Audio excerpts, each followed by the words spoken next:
puissance. Alléluia. Moi, je crois que celui qui n'est pas sous l'inspiration du Saint-Esprit ne peut rien faire de concret, ne peut rien réaliser qui vient du ciel. Alléluia. Amen. Et là, je suis inspiré par l'Esprit. Et je vais encore vous dire, aujourd'hui, on va être bénis. Alléluia. Amen. Ces paroles que Dieu nous permet d'entendre ces 2 dimanches nous font énormément de bien pour ceux qui aiment le Seigneur.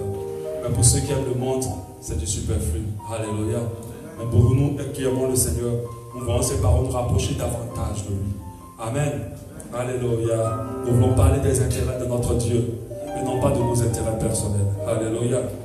Donc notre thème, c'est est-ce que la richesse est dangereuse pour notre foi?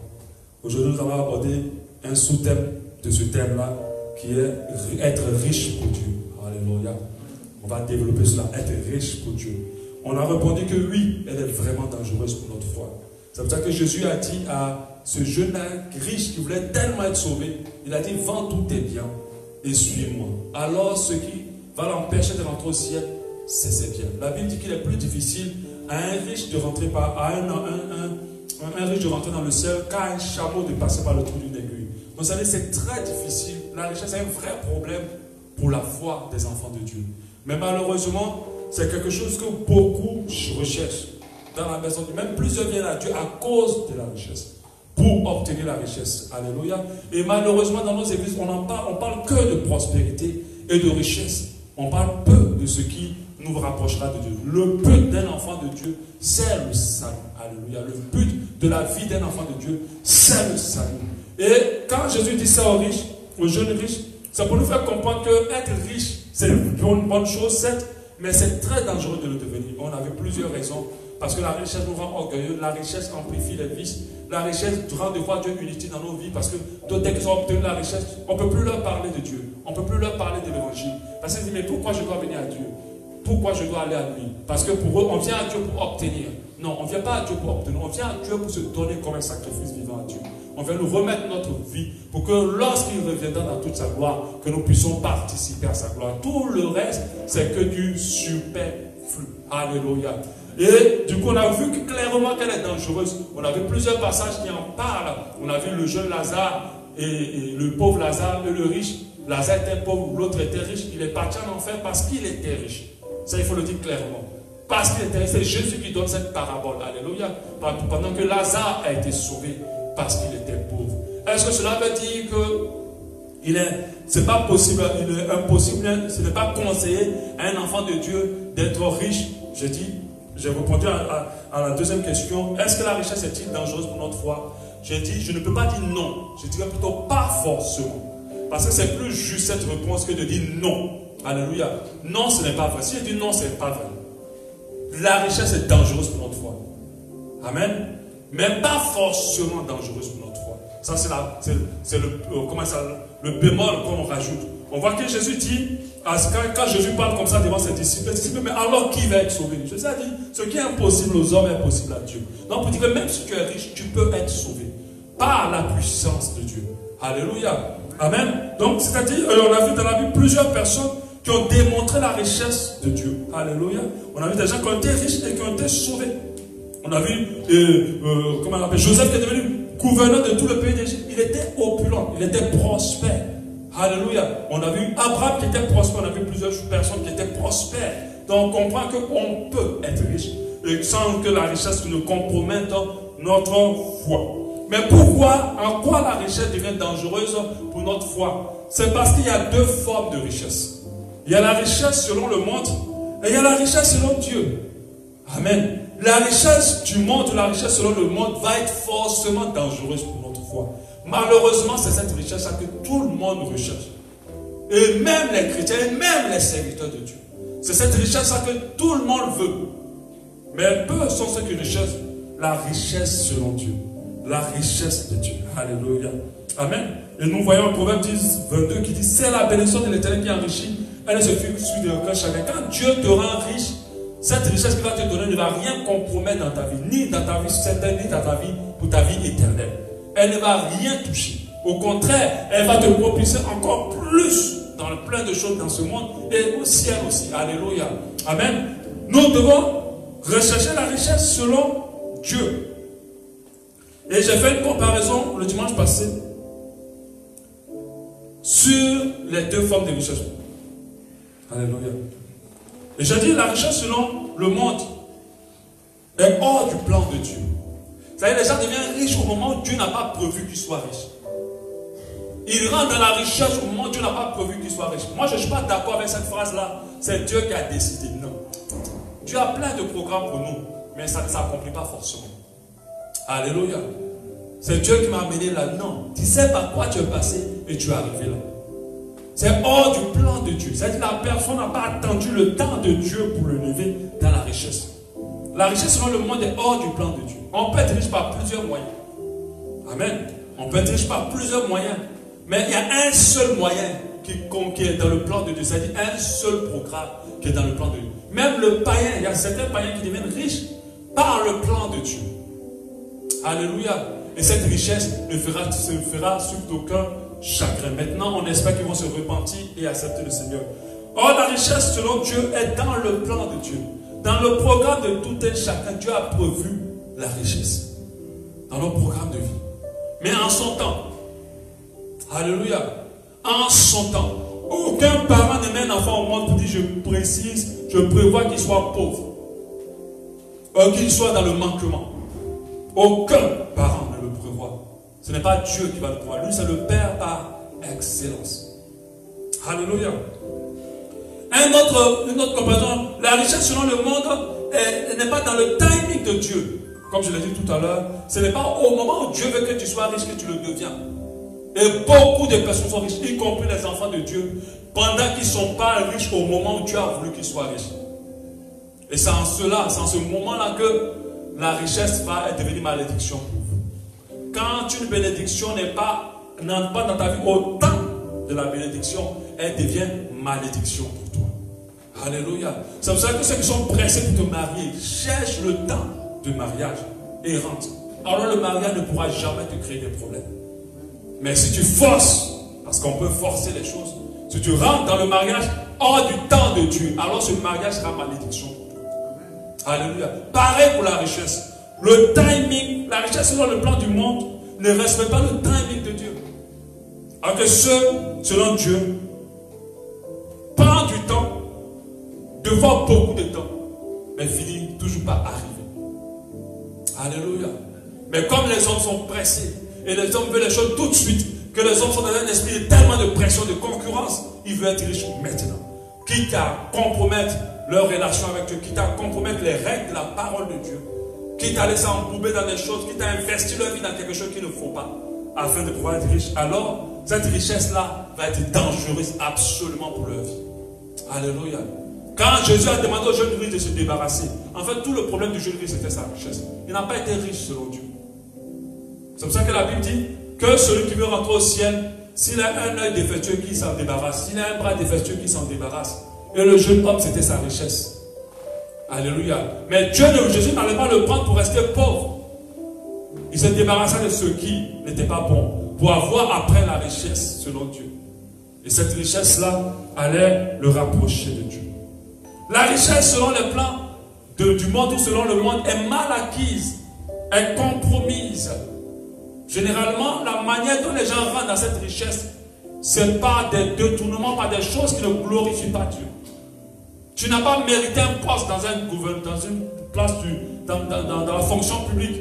Et quelqu'un a trafiqué les papiers pour te mettre dedans. Aujourd'hui, tu t'en sors, tu as l'argent et tout ça. Et tu dis, c'est la grâce de Dieu. Tu mens. Ce n'est pas la grâce de Dieu. Dieu n'a rien fait dans cette histoire. C'est parce que tu avais un oncle opulent. Tu avais un oncle qui avait le pouvoir. Une tante qui avait le pouvoir. Qui a trafiqué les choses et met ton nom là pendant que tu ne le méritais pas. Alléluia. Ne cédez pas à ces genres de choses où on va mettre ton nom sur une feuille pour un concours. Alléluia. Je t'assure, si Dieu veut te faire gagner un concours, personne ne pourra t'empêcher de l'avoir. Personne ne pourra enfermer ton nom. Mais on se dit que tout le monde fait ça. Mais aujourd'hui, les chrétiens ont accepté tellement de corruption et ils se sont dit c'est normal. Et ils deviennent riches. Et ils disent à la fin, c'est la grâce de Dieu. Quand on voit les noms sur la fiche des résultats, oh gloire à Dieu, non, dis gloire à Satan, parce que ce n'est pas Dieu qui t'a mis là. Et Dieu ne triche pas, Dieu n'est pas un tricheur. Elle est mal acquise. La Bible dit soit que nous mangeons, soit que nous buvons, soit que nous fassons quelque chose, faire toute la gloire de Dieu. Il faut que Dieu soit glorifié par le chemin qui nous a amené à la richesse. La richesse selon Dieu est honorablement acquise. Honorablement acquise. Tu as travaillé et tu es devenu riche. Ce n'est pas la suite de tes cuisses parce que tu as couché un homme riche. Aujourd'hui même coucher ça ne veut plus rien dire dans les chrétiens, au niveau des chrétiens. Mais c'est dangereux. Alléluia. Parce qu'aujourd'hui tu as accepté de coucher avec un homme riche, une femme riche. Et aujourd'hui tu as plein d'argent dans la voiture. C'est la gloire de Dieu. Même si tu l'as marié après, tu as été mal riche. Tu n'as pas été riche dans le programme de Dieu. Et cette richesse, même si tu te repens, vous savez, la repentance n'efface pas les conséquences de nos péchés. Et c'est ce que d'autres ne comprennent pas. Ce n'est pas parce que tu as demandé pardon à Dieu et qu'il s'est apaisé avec toi qu'il va éloigner la conséquence de ton péché. C'est pour ça qu'un enfant de Dieu, la Bible le définit comme un enfant de justice. C'est un enfant qui accomplit, qui fait tout ce qui est juste. Qui n'est pas prêt à l'injustice pour acquérir, pour atteindre ses buts ou son but. Donc dit, la richesse aussi selon le plan du monde rend orgueilleux, est pour la gloire personnelle. Pendant que la richesse selon Dieu est pour la gloire de Dieu. La richesse selon le monde est centrée sur les choses, du monde. Mais elle n'est pas centrée sur les choses du ciel. La richesse selon le monde est pour moi. Mais la richesse selon le plan de Dieu est pour Dieu. Nous sommes riches pour lui. Alléluia. Amen. Et c'est ce que nous allons voir aujourd'hui. Être riche pour Dieu. Parce que quand tu es riche, selon le plan de Dieu ou selon Dieu, tu es riche pour Dieu. Alléluia. On a ce passage qui nous parle de Luc 12, 15. Puis il leur dit, gardez-vous avec soin de toute avarice. Car la vie d'un homme ne dépend pas de ses biens, fut-il dans l'abondance. Ça, c'est une bonne vérité. Quand tu es riche selon Dieu, ta richesse n'est pas ton assurance. Ta vie ne dépend pas de ta richesse. Même si tu n'as pas, ou tu as eu des problèmes financiers, cela ne conditionne pas ta paix et ta joie. Au verset 16, il leur dit cette parabole. La terre d'un homme riche avait beaucoup rapporté. C'est une parabole. Il raisonna en lui-même et disait, que ferai-je? Car je n'ai pas de place pour serrer ma récolte. Voici, dit-il, ce que je ferai. J'abattrai mes greniers, j'en bâtirai de plus grands. Et j'y amasserai toute ma récolte et tous mes biens. Et j'y dirai à mon âme, tu as beaucoup de biens en réserve pour plusieurs années. Repose-toi, mange, bois, réjouis-toi. Au verset 20. Mais Dieu lui dit, insensé, cette lui-même ton âme te sera recommandée.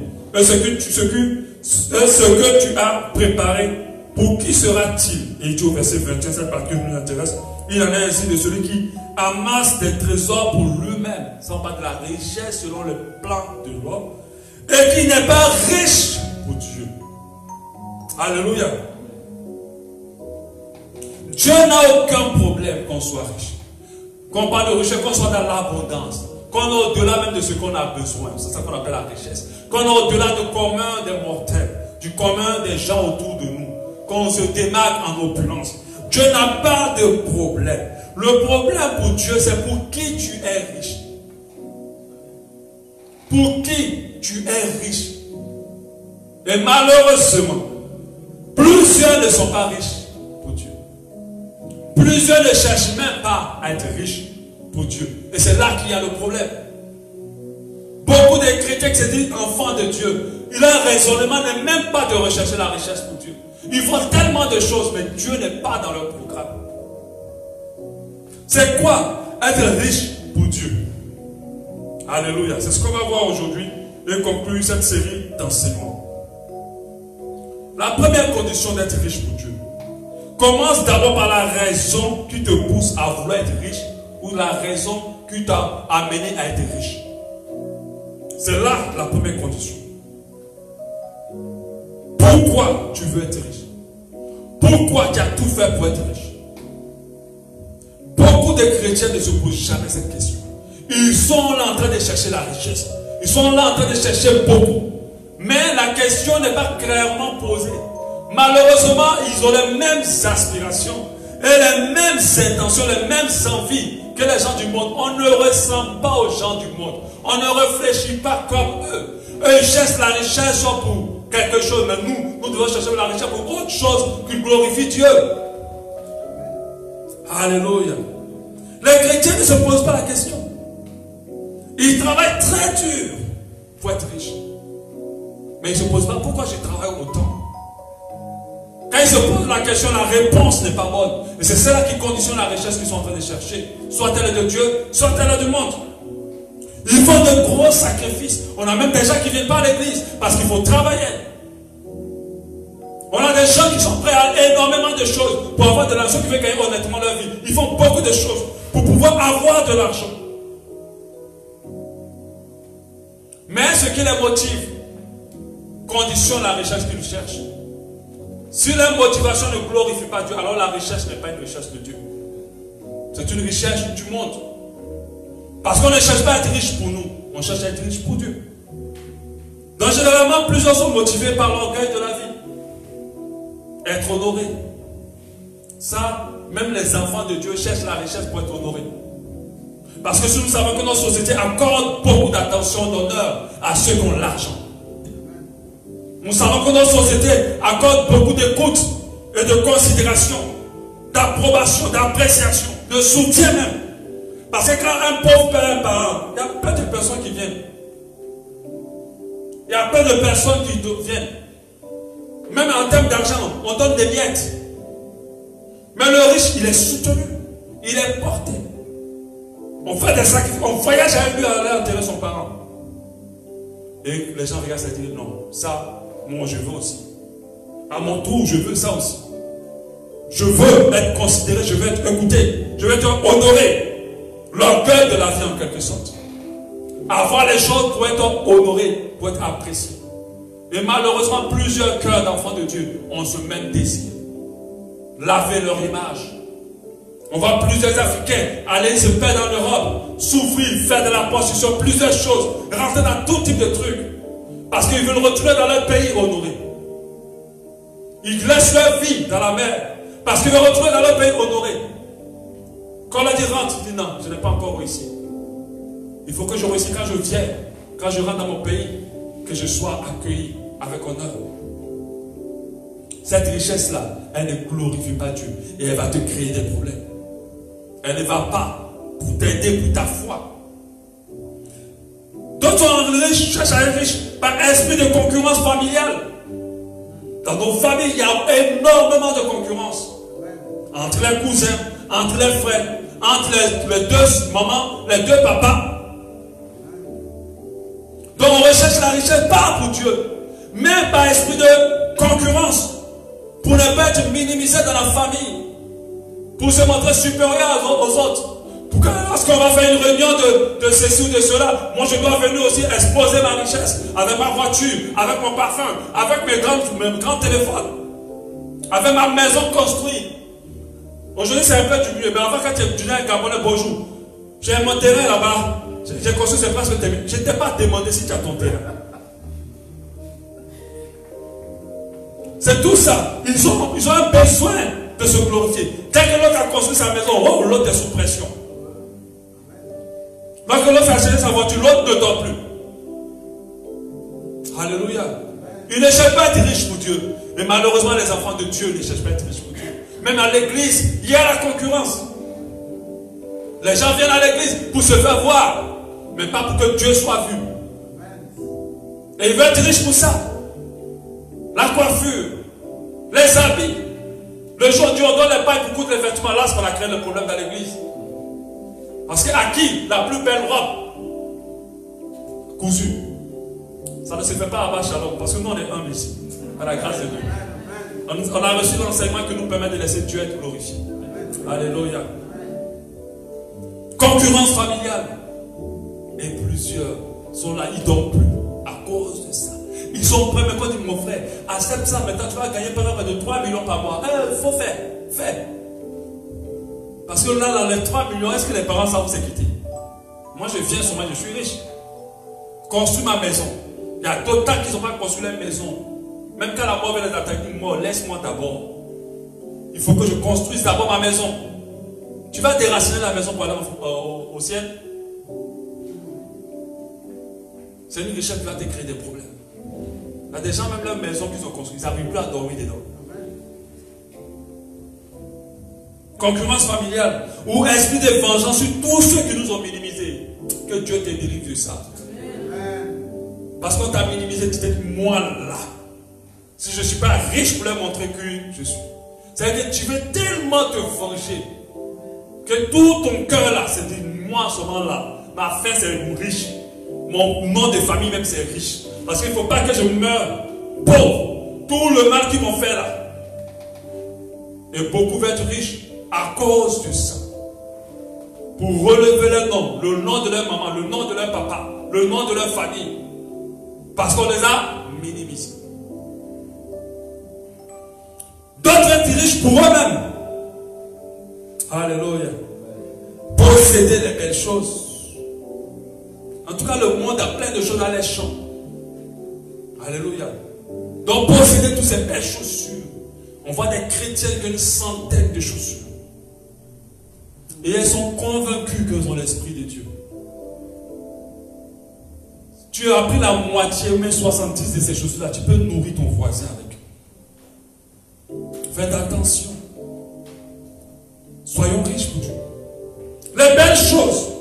On veut posséder pour soi. On veut obtenir pour soi. Je vous ai dit, il y a beaucoup de choses qu'on cherche qui ne nous servent à rien. Si ce n'est que l'orgueil de la vie. Vivre une belle vie. Il y a des gens qui aiment les beaux endroits, les belles choses. Ce n'est pas mauvais, je dis. Qui aiment le luxe. Qui aiment les belles voitures avec le cuir. Avec la bonne odeur de la France à l'intérieur. Il y a des voitures qui sentent l'Europe, je vous assure. Des belles voitures. Des fois, quand tu vois les gens dans leurs grosses voitures, quand tu vas par là, tu dis que tu es gris. Mais moi, je regarde ça comme de la vanité. Je n'ai pas dit que je ne veux pas que Dieu m'en donne. Un jour, si j'ai de gloire à Dieu, alléluia. Mais c'est le temps que Dieu m'a appris pour me donner. Alléluia. Ma voiture, même quand on regarde, on ne peut pas dire que je suis pasteur. Alléluia. Et moi, je ne me marche pas. Toi, tu marches. Donc, il ne faut pas te moquer de moi. Alléluia. Moi, je prends quand tu vas un point. Ce que la Cayenne va faire là, le nombre de temps, moi, je vais faire la même chose. Où on doit se rendre, on va se rendre là-bas, nous deux. Alléluia. Amen. Mais quand Dieu va donner, quand j'aurai la Cayenne, ça sera le temps où Dieu m'aura donné. La Cayenne ne va pas me créer des problèmes. Ça ne va pas me rendre orgueilleux.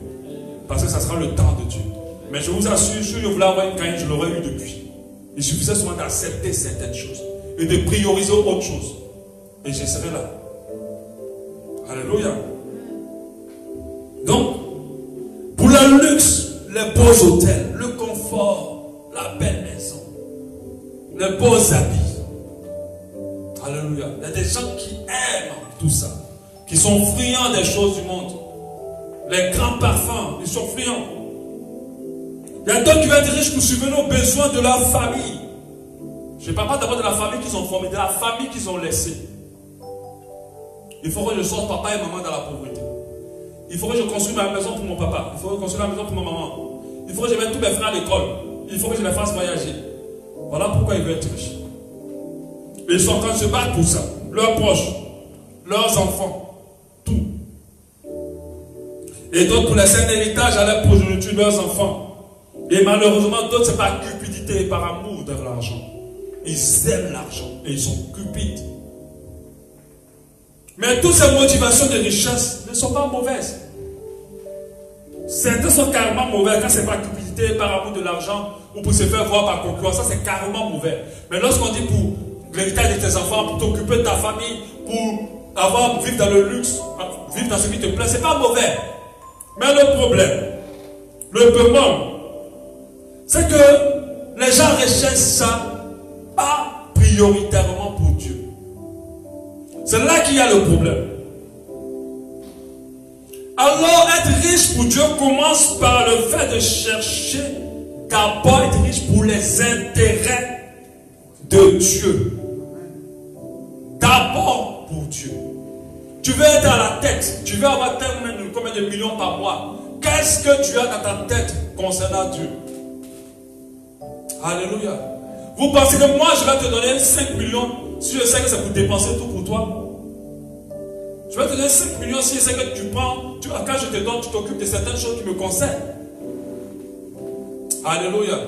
Et c'est là que d'autres ne sont pas riches pour Dieu. Parce que la motivation qui les pousse à être riches pour Dieu est déjà forte. Alors du coup, ils sont riches pour le monde. Et cette richesse va leur créer des problèmes. Il faut que ton cœur se vide de ça. Il faut chercher à être riche pour Dieu. La deuxième condition.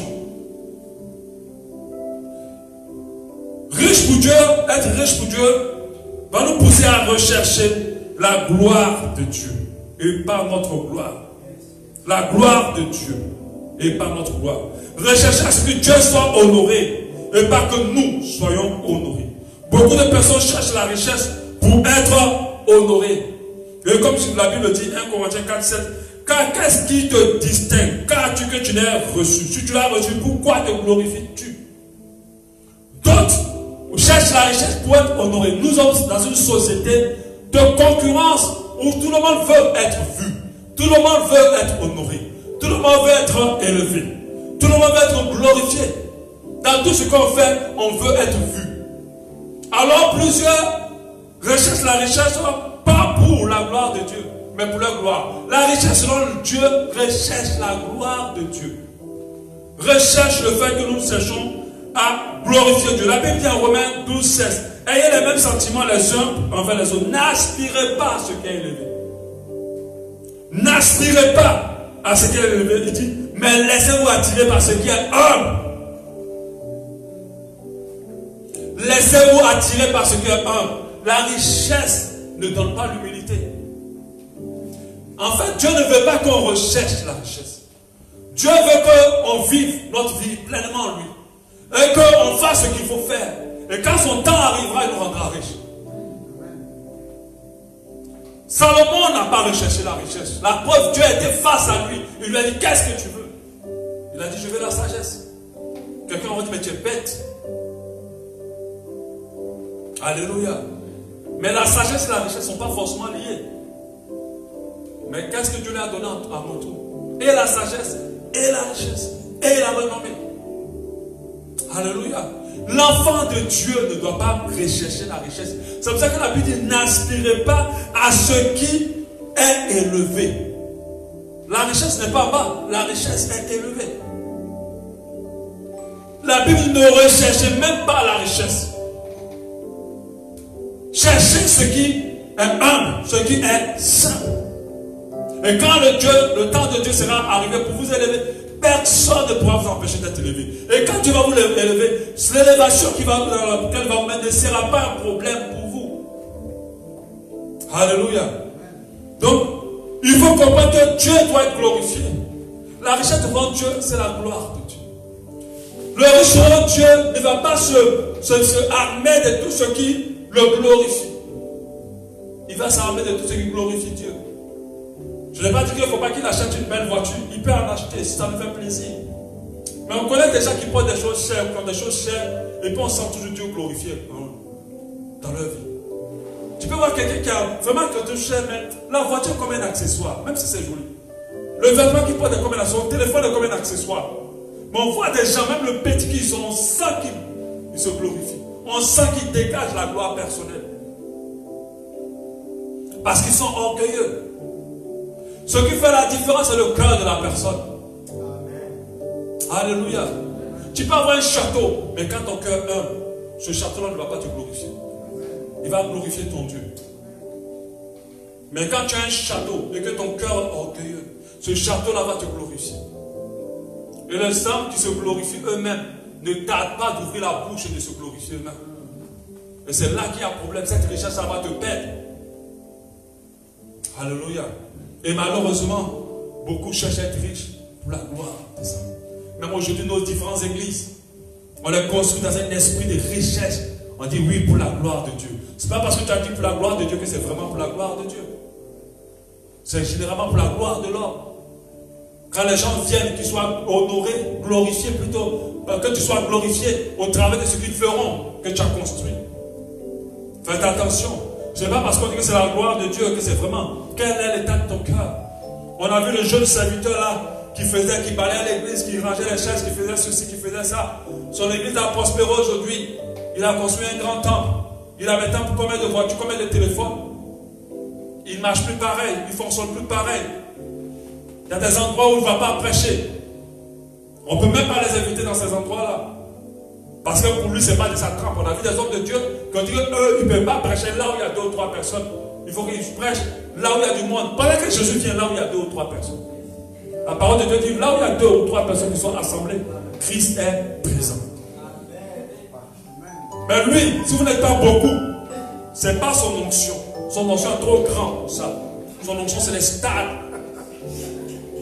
Mais le problème, c'est la richesse. S'il était pauvre, il ne pouvait pas parler comme ça. Qui est même allé même se couper de lui? Alléluia. Tout va se conditionner sur le cœur de celui qui est riche. Est-ce pour ta gloire ou est-ce pour la gloire de celui qui t'a rendu riche? On pouvait te parler, mais depuis que tu possèdes, on ne peut plus te parler. Tu pouvais venir aux réunions, mais depuis que tu possèdes, tu n'as plus le temps des réunions. On pouvait t'envoyer, mais depuis que tu possèdes, on ne t'envoie plus. Tu es maintenant responsable. Peu importe ton niveau de responsable, tu restes toujours un petit pour ton autorité. Et tu dois te soumettre à lui. Alors tu seras riche pour Dieu. Et jamais Dieu va te tacler un jour. Alléluia. Le 3e élément, riche pour Dieu, c'est lorsque notre richesse sert aux intérêts du royaume. Lorsque notre richesse sert aux intérêts du royaume. Vous devez comprendre que tout ce que nous avons ici, comme la Bible a dit, 1 Timothée 6, c'est en effet une grande source de gain que la piété avec le contentement. Car nous n'avons rien emporté dans ce monde, et il est évident que nous n'en pouvons rien, nous n'en pouvons rien emporter. Nous n'avons rien apporté, donc nous n'allons rien emporter. Nous devons comprendre que nous avons tous une banque au ciel. Et que nous devons convertir notre richesse terrestre en richesse céleste. Et le moyen de convertir notre richesse terrestre en richesse céleste, c'est que notre richesse terrestre serve à Dieu. Serve aux intérêts de Dieu. Serve à l'œuvre de Dieu. Alléluia. À chaque fois que ta richesse sert aux intérêts de Dieu, elle se transforme en richesse céleste. Mais aujourd'hui, qu'est-ce qu'on entend? Des chrétiens cupides qui viennent donner une enveloppe de 1 million, mais en fait dans leur esprit, Dieu multiplie. Cupidité. Dieu va multiplier, va te donner. Au ciel, rien n'entre. Alléluia.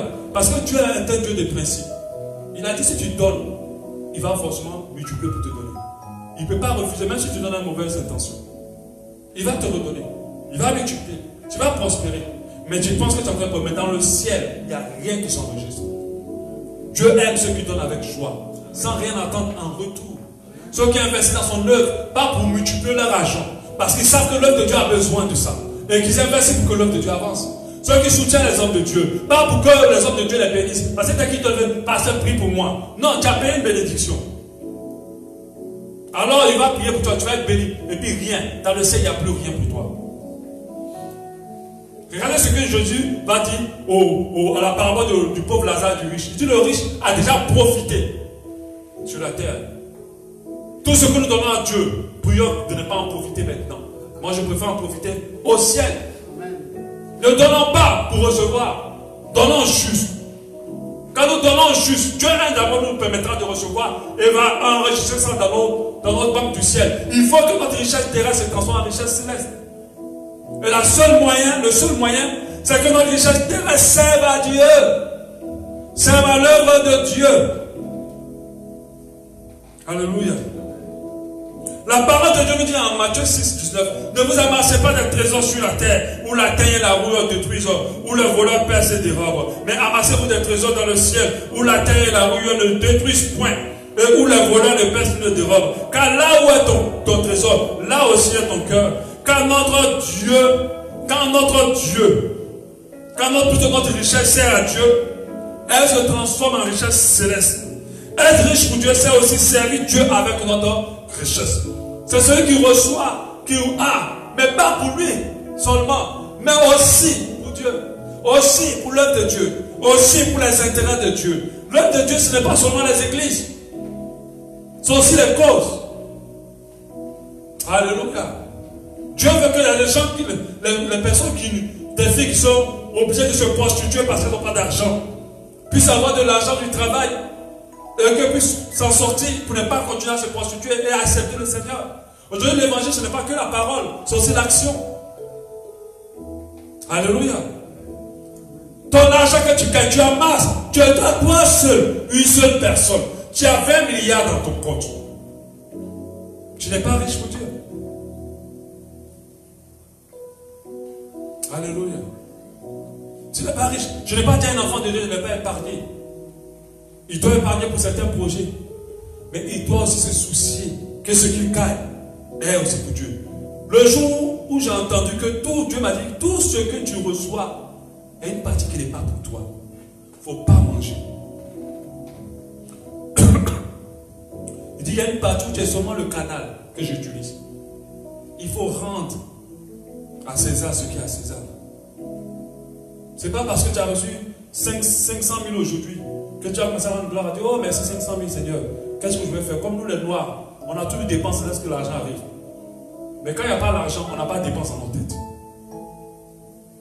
500 000 arrivent le même jour là. 500 000 est déjà fini dans la tête. Les jours qui suivent, c'est terminé. En fait, dans les 500 000, il y a peut-être 150 000 ou 200 000 qui ne sont pas à toi. Mais Dieu ne peut pas les faire tomber du ciel. Il est obligé de passer par quelqu'un pour son œuvre. Il est obligé de passer par quelqu'un pour ceux qui sont dans le besoin. Il est obligé de passer par quelqu'un pour aider un malade. Récemment, ma femme et moi, on était allés à l'hôpital. Je crois qu'on devait acheter des médicaments. On est parti à Jean de Bory.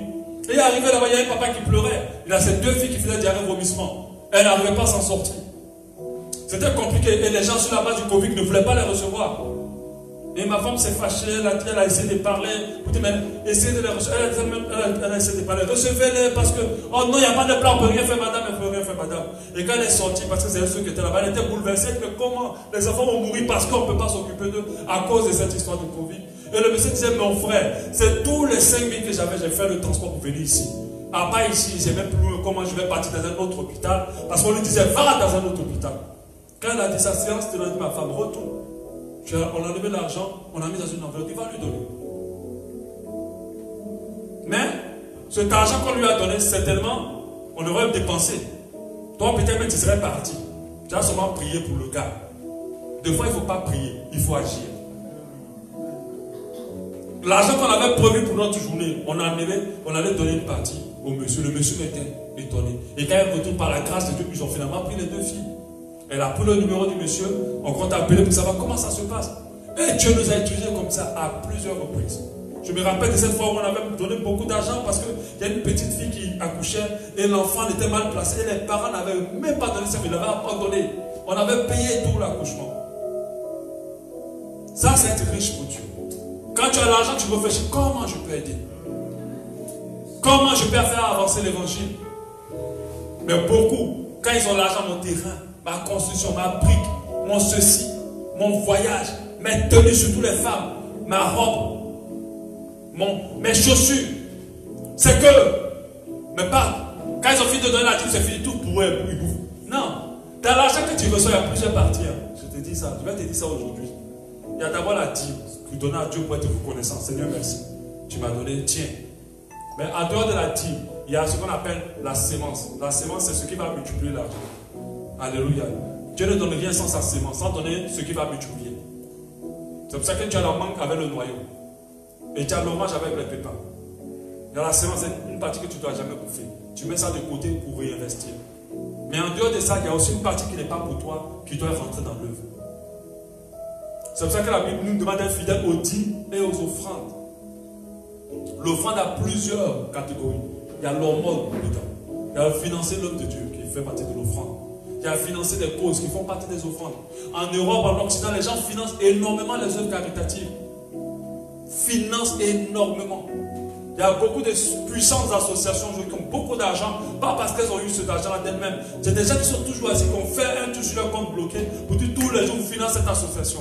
Et il y a des pays, il y a des enfants prostitués. Moi j'ai vu une vidéo récemment, la petite fille elle avait que 10 ans. Elle était prostituée. On a attrapé le monsieur avec la petite fille. Qu'est-ce que tu fais avec elle? Ah non, c'est ma fille, c'est ma fille. Maintenant quand on regarde la braguette du monsieur ouverte, la petite fille est prostituée. 10 ans. Mais elle avait même, quand je la voyais, elle n'avait même pas 10 ans. Peut-être elle avait à peine 8 ans, 9 ans. Mais il y a des associations qui vont sortir ces enfants-là de là, qui les scolarisent. Mais ils vont le faire avec quoi? Ce n'est pas avec des cailloux. Tous ceux qui financent là, ils sont riches pour Dieu.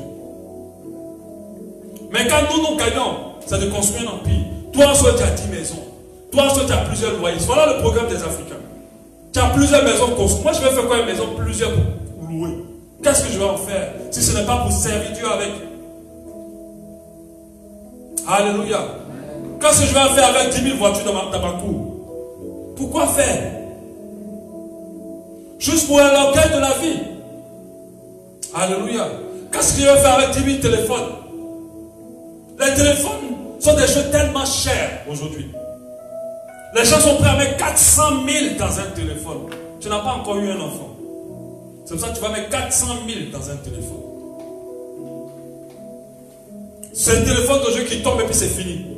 Moi, le cas là, j'ai changé près de 4 fois. Je ne vais pas mettre 200. Tant qu'il fonctionne, je vais l'utiliser jusqu'à la fin. Mon téléphone a un écran fondu, je m'en fous. Je peux voir mes WhatsApp, je ne peux pas appeler. Alléluia. Mais les gens n'ont plus le téléphone, pas usage du téléphone, mais juste pour la gloire personnelle. Alléluia. Et ça, ce n'est pas la richesse. Financer l'œuvre de Dieu, nous devons pouvoir. Nous devons manifester la générosité envers les autres. Tu es là, tu manges, tu jettes la nourriture tout le temps dans ta poubelle en grosse quantité. Mais ton voisin ne mange pas, ta cousine ne mange pas. Parce que des fois, les gens pensent que quand Dieu dit aime ton prochain comme toi-même, le prochain, ça veut dire proche. Et les gens qui doivent ressentir ton amour, c'est d'abord les gens de ta famille. Mais il y a des gens qui sont des gars très généreux dehors. Mais leur famille ne savent même pas qu'ils sont tant généreux. Quand papa appelle, je n'ai pas d'argent. Mais pasteur, ils payent le loyer de pasteur tous les jours. Qui vous a dit que pasteur prime sur papa? On vous a appris ça où? Ils ne vont jamais visiter leur famille. Mais c'est eux qui sont toujours chez le pasteur en train de laver les habits et tout le reste. Qui vous a dit ça? Quand la Bible parle d'aimer ton prochain, c'est d'abord ceux de ta famille. Ça commence par là. Alléluia. Ton amour même pour ton pasteur là, mais c'est un faux amour. Parce que le jour où il aura un problème là, c'est toi-même qui vas lui jeter la pierre. Tout ça, tu fais pas intérêt d'être béni. Qui t'a dit que c'est l'homme qui bénit? Alléluia. Si Dieu n'a pas béni quelqu'un, si toi-même tu as béni, rien ne va se passer. Alléluia. De la même manière, une malédiction sans quoi? Sans cause n'a point d'effet. C'est la même manière aussi une bénédiction sans origine divine. Ça n'a pas d'effet. Alléluia. Ça c'est juste pour assujettir, manipuler les gens.